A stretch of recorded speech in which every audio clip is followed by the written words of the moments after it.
I'm not a blind pianist. I'm a pianist who happens to be blind. I'm not a jazz pianist. I am a pianist who happens to play jazz.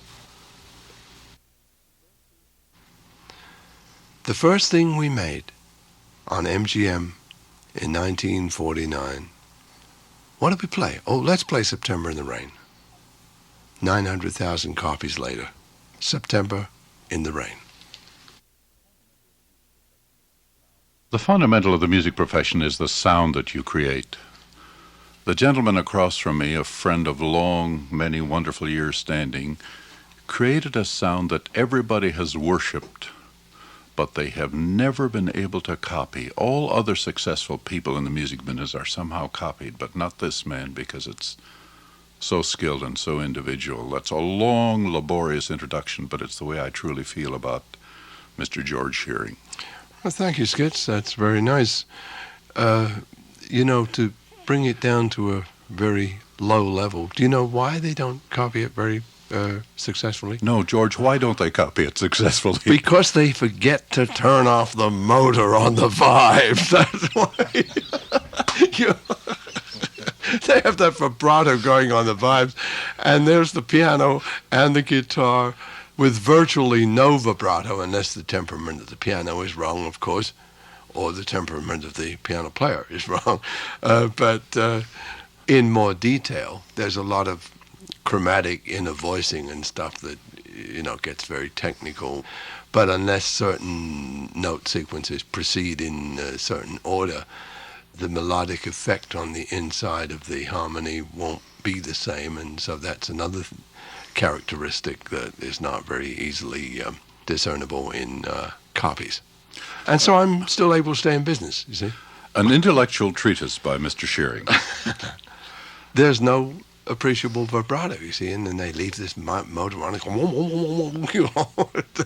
so they don't get a successful copy, which you and I know about, but which we can't really assume the audience will know, so we won't go into laborious conversation about it. I remember hearing George Shearing, pianist extraordinaire, at a club on 52nd Street. I think I was just beginning my real struggles at NBC at that time. Would that be true? I think so, Skitch. I actually came to America first in 1946 on a 3-month vacation. Went back, sold up my home, came back on immigration in 1947. And, although I had letters of introduction to all the biggies, between the prejudice against booking blind musicians and the lack of foresight to go into trying to make something from what appeared to be nothing over here, because obviously my name wasn't known. I had no records. It's not as if I came over here with a big ballyhoo like the Beatles.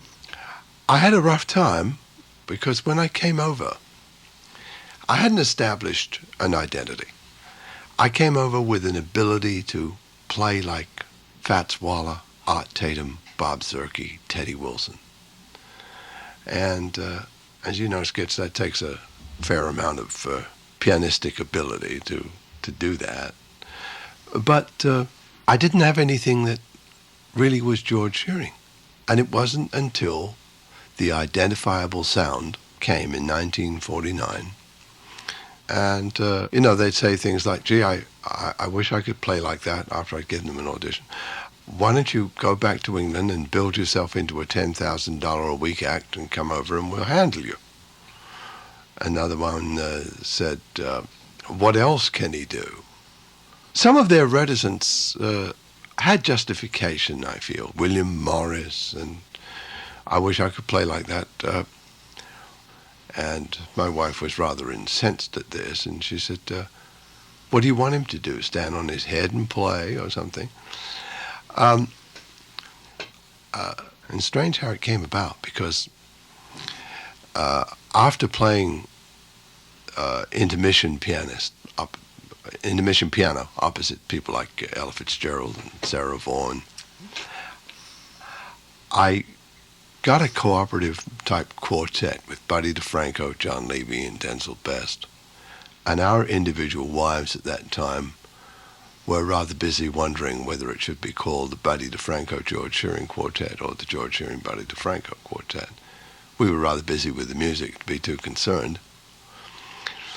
But it was fairly obvious that with Buddy negotiating with Capitol Records and we with MGM, later on, by the way, that was to be completely turned around, we with Capitol and Buddy with MGM, that the two careers must fall apart. The friendship remained. Leonard Feather said to me, how about Marjorie Himes and Chuck Wayne? You've heard them with their groups. And so we put Marjorie Himes, Chuck Wayne, Denzel Best, John Levy, and the ability to play a little bit in the area of Milt Buckner, who used to play with the Lionel Hampton Band. And quite accidentally, the quintet was formed. It was the most profitable accident of my life.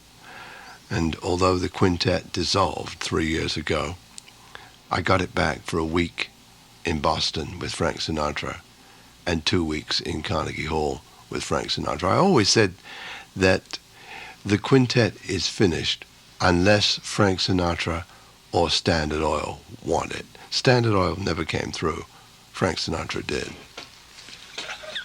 Good. Now, George, we will have one. Were you a little long then? A little bit. Yeah. Yeah, but he breaks, so, you know. We're going to put a lot of, naturally, this is a music show, so there'll be a lot of music. Yeah. So if you will confine your answers to maybe 45 seconds. Fine. We're going to ask you a lot of questions. Aha. You'll get at Very a lot good. of subjects. Yeah, but that's a good background, Yes, though. it is. Now we have the background. Yeah. You know what I'd like to know, What? maybe in the chronological area, is I don't know if one learns jazz, how does one learn jazz? Do you, but George just said that his background was classical music. I don't and think he learned it.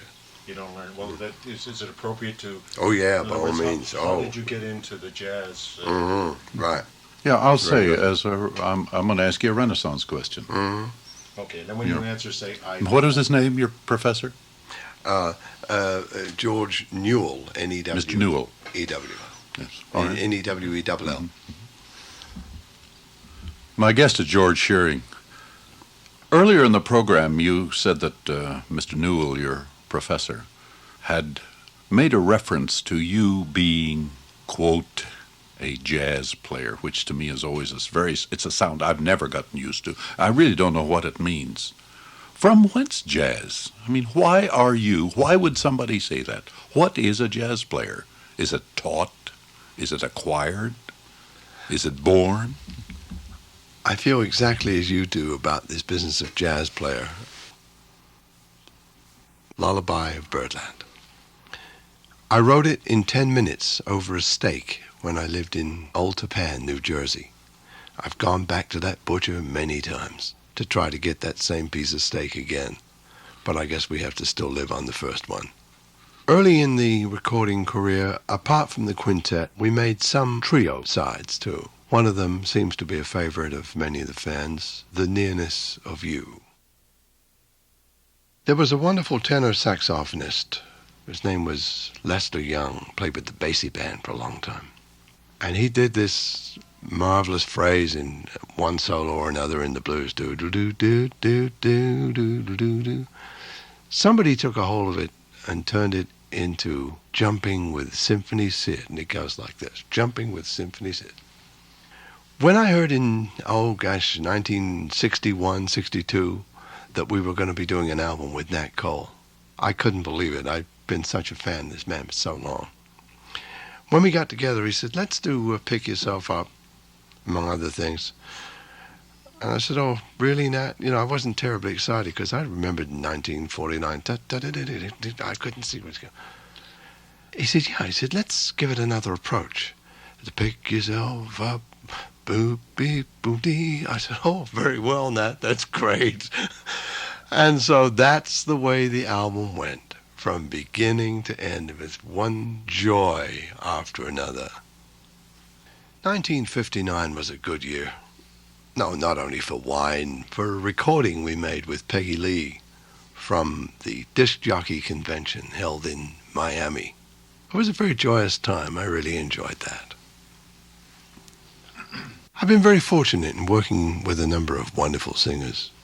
Nat Cole, Peggy Lee, Mel Torme, not yet on record, but soon to be. We did 2 with Nancy Wilson, one with the quintet, and one I wrote for her, Hello Young Lovers. The only time I ever played harpsichord in my life. Miss Otis Regrets. Skitch, I guess you remember about 3 or 4 years ago, the quintet dissolved, and I was bound and determined to just play with a bass player. I wanted to create a little more kind of chamber music feeling. As a pianist, you know what it means to get a lot of the inside harmonies without having them interfered with by drums. And I feel now, with my career with Brian, that I can address myself to the proposition of that of a pianist rather than a band leader who rests on his laurels. In Brian Torff, I have an incredible musician who is writing symphony arrangements for me. He plays a little piano himself, which I won't, of course, let him do during the show. I think he's one of the 3 or 4 best bass players around, and I'm extremely fortunate. I feel greater musical freedom than I have felt in many, many years. That's beautiful. I think jazz is either born or is brought to your attention, but if it's brought to your attention, you really must kind of have the innate and inborn ability to immediately absorb it and relate to it, transfer it from the head to the fingers.